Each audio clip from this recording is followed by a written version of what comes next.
दरबार अरे सुतल बाबा हो गइले चिहाय अरे अरे सुतल बाबा हो गइले चिहाय अरे अरे बेटी सुंदर बेटी कावैलु दरबार अरे अरे बेटी सुंदर बेटी कावैलु दरबार अरे बाबा कुछ ना मांगिले अरवा चाउर मांगिले पियर हरदी मांगिले बाबा येसो के लगनिया सोहाग मांगिले बाबा येसो के लगनिया सोहाग मांगिले बाबा कुछ ना मांगिले अरवा चाउर मांगिले पियर हरदी मांगिले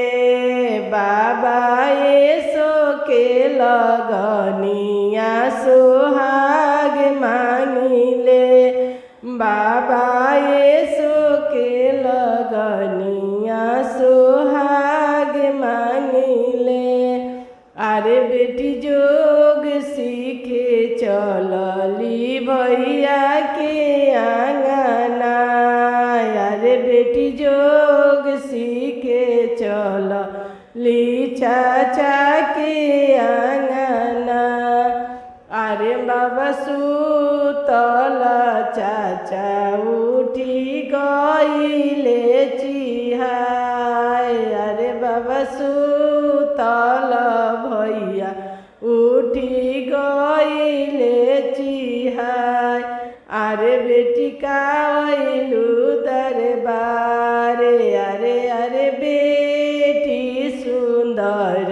बेटी कावैलु दरबार अरे अरे बहिनी सुंदर बहिनी कावैलु दरबार चाचा कुछ ना मांगिले भैया कुछ ना मांगिले भैया पियर सरसोहर दी मांगिले भैया पियर सरसोहर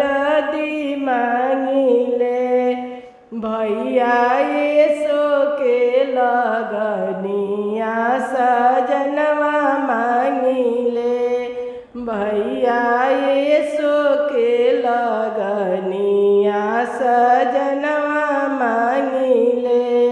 चाचा येसो के लगनिया सोहाग मांगिले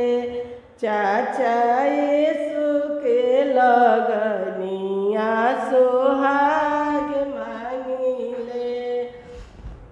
अरे माई